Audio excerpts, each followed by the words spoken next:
In today's video, we are going to show you how to move and organize cards in Trello. So first, open your Trello board and find the card you want to move. You'll see it sitting in one of your lists. Now, if you just want to reorder cards within the same list, simply click and drag the card up or down. Drop it wherever you want it positioned.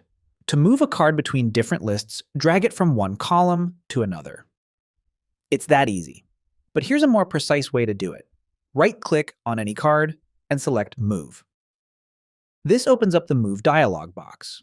From there, you can choose exactly where you want the card to go. Pick the destination board, the specific list, and even the exact position using the drop-down menus. Then click Move. For organizing multiple cards at once, click on any list header and select Sort By. You can automatically organize all cards by due date, alphabetically, or by labels, and that's how you move and organize cards in Trello. If this helped, drop a like and subscribe for more tutorials like this.